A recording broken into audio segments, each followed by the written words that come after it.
کاش زمانی که تازه رزمی رو شروع کردم این نکته ها رو میدونستم تا هم پیشرفتم خیلی بیشتر میشد و عمر و زمانم هدر نمیرفت و هم کلی آسیب نمیدیدم. با توجه به 20 سال تجربه‌ام توی رشته‌های مختلف رزمی میخوام چند تا نکته بهت بگم که باعث میشه پیشرفت خیلی سریعتری داشته باشی، آسیب نبینی توی این مسیر و عمر و زمانت هدر نره که آخرین نکته از همه مهمتره. با من همراه باش.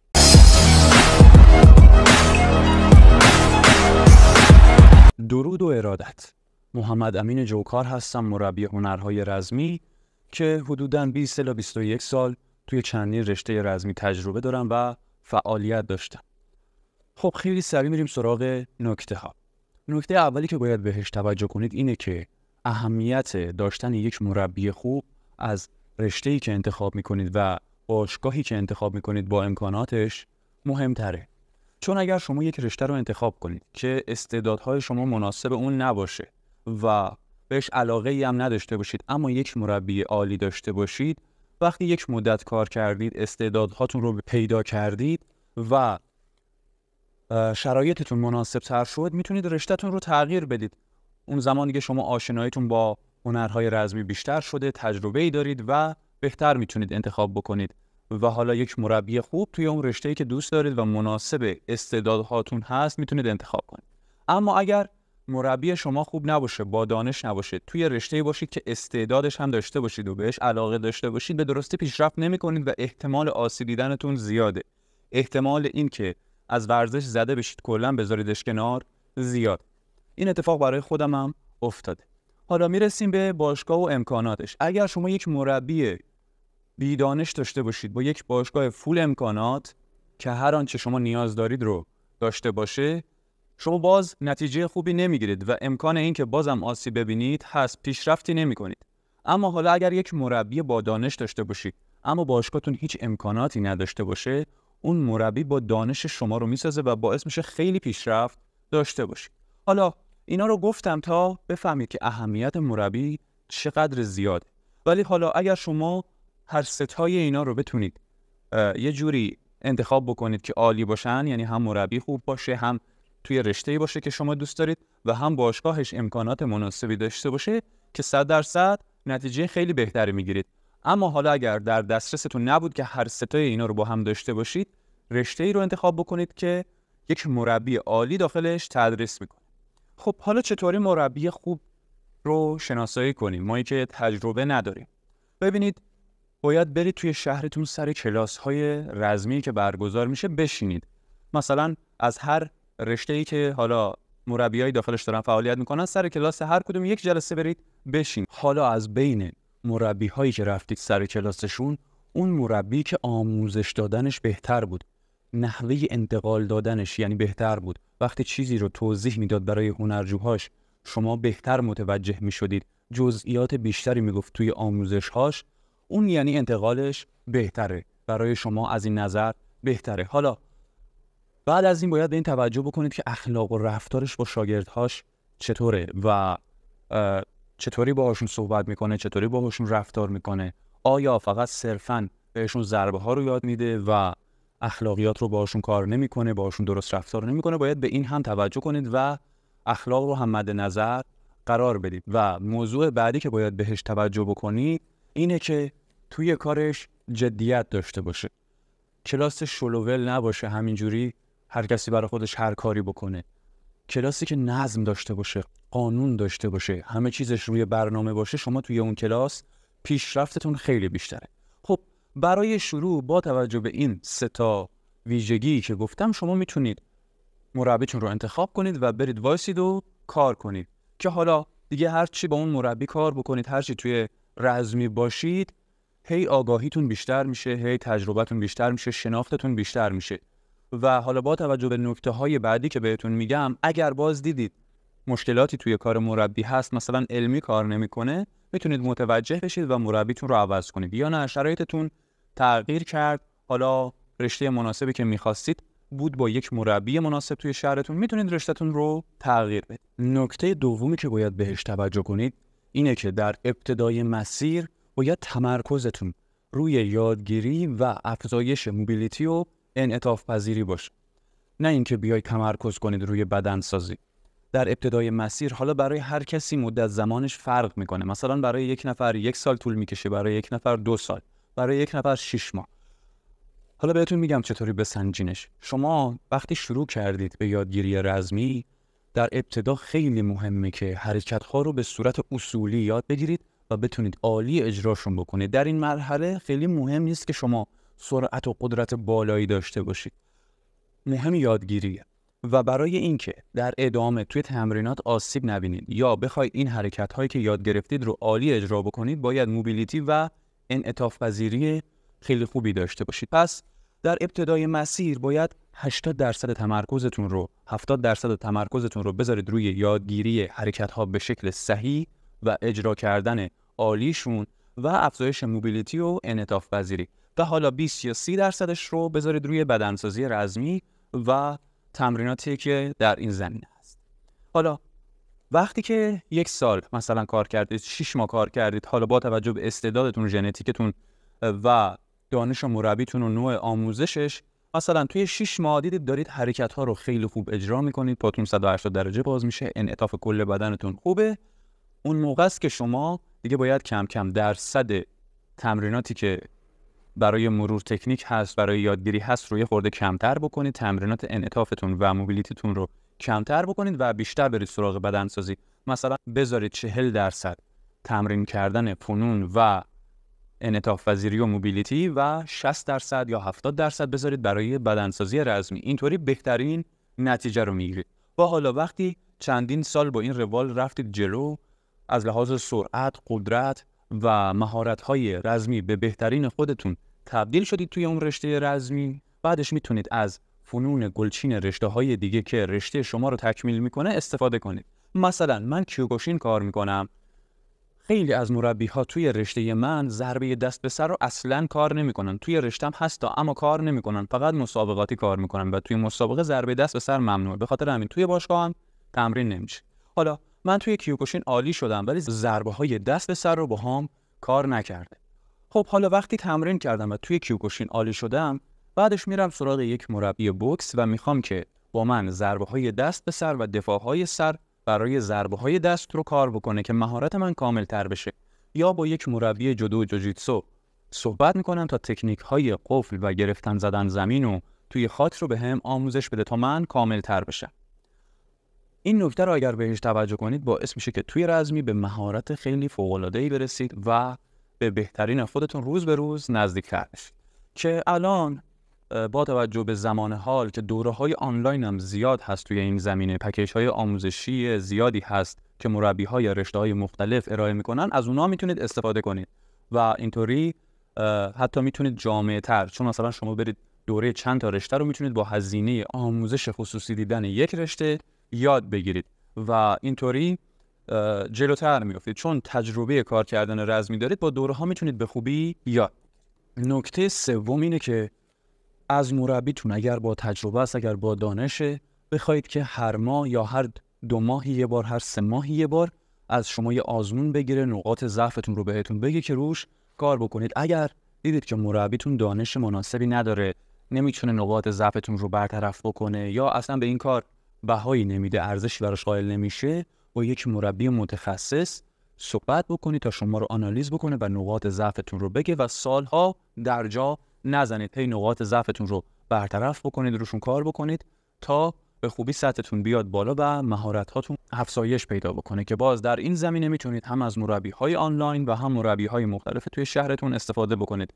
مثلا ممکنه اون مربی که شما مد نظرتونه، مربی‌های درجه یکی که به رشته شما مثلا تسلطی دارن توی شهرتون نباشه، میتونید از مربی‌های آنلاین استفاده کنید.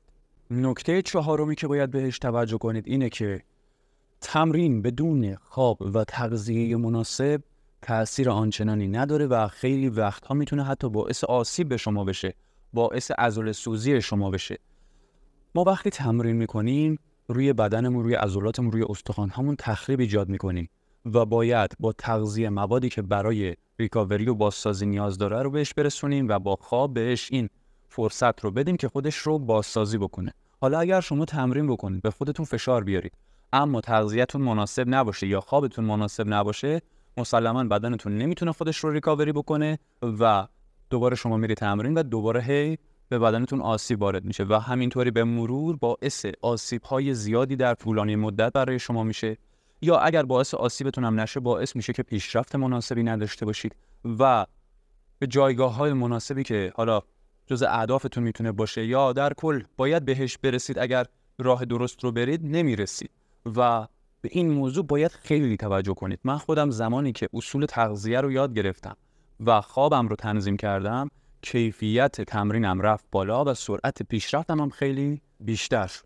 حالا در زمینه تغذیه چند تا آموزش گذاشتم که اون آموزش‌ها رو حتما به نکته پنجمی که باید بهش توجه کنید اینه که مسابقه دادن بخشی از هنرهای رزمی برای افزایش دانش، افزایش مهارت، افزایش تجربه ما، برای اینکه نقاط ضعفمون رو بفهمیم و بریم روش کار بکنیم، برای اینکه استراتژی استفاده کردن از فنون رو یاد بگیریم، برای اینکه بفهمیم چه حرکت‌هایی رو در واقعیت میشه اجرا کرد، خودمون رو محک بزنیم، سطح خودمون رو بفهمیم. نه اینکه تمام هدف ما، تمام اون حالا مسیری که ما داریم توی رزمی میریم برای مسابقه دادن باشه. این یعنی اینکه ما داریم کل رزمی رو فدای یک بخشی از رزمی میکنیم. البته این نظر منه، بعضی از افراد نظرشون با من مخالفه. من معتقدم که رزمی رو باید برای ساخت روح و جسم کار کرد، برای افزایش مهارت، برای سلامتی، برای دفاع شخصی کار کرد، برای اینکه یک فرد قوی باشیم کار کنیم، برای اینکه بتونیم از خودمون و عزیزانمون دفاع کنیم کار بکنیم. خب برای پرورش روحمون کار بکنیم. و حالا مسابقه دادن میتونه یک تفریح برای ما باشه، در کنارش میتونه گفتم که برای افزایش تجربه ما باشه، برای محک زدن خودمون باشه، برای افزایش عملکردهای ما در واقعیت باشه، که این حتی میتونه حالا توی همون باشگاه خودتون هم باشه. اگر چند تا هموزن داشته باشید که باهاشون مبارزه کنید، اگر نداشته باشید چند تا هموزن، و میگم چند تا چون باید روش‌های مبارزه‌شون با هم فرق بکنه. حالا وقتی روش‌های حریفتون با هم فرق بکنه شما دانشتون بیشتر میشه. خب پس شما با چند تا مسابقه، با 10 تا مسابقه دادن هم، حتی 5 تا مسابقه دادن هم میتونید اون تجربه مورد نیازتون رو به دست بیارید. لازم نیست حتما هر چی مسابقه هست رو شرکت بکنید، لازم نیست کلا هدفتون رو بذارید مسابقه دادن. به خصوص توی ایران آخرش کلی آسیب دارید، درآمد خاصی نداره و شما یه کاغذ و یه آهن که خیلی به کارتون نمیاد، جایی نمیتونید ازش استفاده بکنید. حالا توی کشورهای خارجی باز یه خورده درآمد مناسبی ازش وجود داره و باز هم با اون درآمد من باهاش مخالفم، چون وقتی میتونیم از مسیرهای دیگه که سالم ترن پول در بیاریم چرا بریم سراغ زد و خورد برای پول در آوردن؟ حالا این نظر من بود که با توجه به این سالیانی که کار کردم بهتون گفتم. جمع‌بندیش اینطوری شد که شما حتی حالا اگر حریفای تمرینی مناسبی توی باشگاهتون داشته باشه، مسابقه هم نرید، میتونید تجربی خودتون رو بکشید بالا، میتونید مهارت‌های خودتون رو افزایش بدید، نقاط ضعفتون رو بفهمید. حالا باز خواستید برای مسابقه شرکت بکنید، به صورت تفریحی برید و برای افزایش مهارت و تجربت. حالا یه نکته دیگه‌ای که باید در کنارش بهش توجه کنید اینه که تا زمانی که مهارتتون به سطح قابل قبولی نرسیده، آمادگیتون به سطح قابل قبولی نرسیده، یعنی زمانی که نمیتونید هنوز فنون رو عالی اجرا بکنید، بدنتون ضربه‌خوری مناسبی نداره، قدرت و توان مناسبی نداره، سرعت مناسبی ندارید، نباید برید توی مسابقات شرکت کنید. حالا این برای بعضی از افراد ممکنه مثلا 1 سال طول بکشه تا به یک مهارت قابل قبولی، یک آمادگی قابل قبولی برسن. برای بعضی از افراد ممکنه 6 ماه، برای بعضی از افراد ممکنه 2 سال طول بکشه یا حتی بیشتر. باید هر زمانی که دیدید قابلیت هاتون خوبه، اجرا کردنتون خوبه، توی باشگاه مبارزه تمرینی دارید، بدنتون خوب جواب میده، اون موقع برید توی مسابقه شرکت بکنید. در غیر این صورت اگر آماده نباشید برید، احتمال آسیبتون زیاده، هم از لحاظ روحی هم از لحاظ جسمی، چون اگر ببازید روحیتون رو از دست میدید، ممکنه آسیب روحی بهتون وارد بشه، خودتون رو بازنده بدونید، در صورتی که ما کلا اصلا بازنده و برنده نداریم. میگم که مسابقه برای افزایش مهارت و افزایش دانش و افزایش تجربه هست و شما اصلا نباید به چشم برد و باخت بهش نگاه بکنید، ولی باز به هر حال ممکنه به شما یک آسیب روحی وارد بشه و از طرفی هم ممکنه آسیب‌های جسمی به شما وارد بشه. اگر روی ساقتون مثلا کار نکرده باشید یک دفاع میکنید، روی دستتون کار نکرده باشید یک دفاع میکنید آسیب میبینید، یک ضربه میزنید آسیب میبینید. پس باید آماده باشید برید شرکت کنید و حالا این آنالیز رو هم خودتون میتونید انجام بدید با توجه به اون مبارزه هایی که توی باشگاهتون دارید و هم مربیتون میتونه براتون انجام بده و راهنماییتون. و نکته ششمی که باید بهش توجه کنید که از همه نکته ها مهمتره اینه که در کنار چیزایی که از مربیتون یاد میگیرید باید سعی کنید که علم و دانش رزمی خودتون رو هم ارتقا بدید، در موردش تحقیق بکنید، علم تمرین خودتون رو افزایش بدید، اصول تغذیه رو یاد بگیرید. اینطوری روز به روز مهارتتون بیشتر میشه، نتیجه بهتری میگیرید از تمرینتون. فردا روزی اگر مربی شدید علم خیلی بهتری دارید، هزینه‌تون خیلی میاد پایین، احتمال آسیب دیدنتون خیلی میاد پایین. شما وقتی علم تمرین رو بلد باشی، یاد بگیری، میتونی برای خودت برنامه تمرینی طراحی کنی. اصلا نه برنامه تمرینی هم نتونی طراحی بکنی، حداقل میفهمی چطوری تمرین بکنی، نتیجه بهتری میگیری. اگر تمرین اشتباهی به داده شد میفهمی و انجامش نمیدی و همین باعث میشه که خیلی پیشرفت بکنی. زبان بدنت رو یاد میگیری، میفهمی وقتی مثلا خستگی ذخیره شده داری، یعنی اینکه نباید دیگه فشار بیشتری به خودت بیاری، یا مثلا چطوری استقامتت رو ببری بالا، چجوری توانت رو ببری بالا، سرعت و قدرتت رو افزایش بدی، ضربه خوریت رو افزایش بدی و غیره.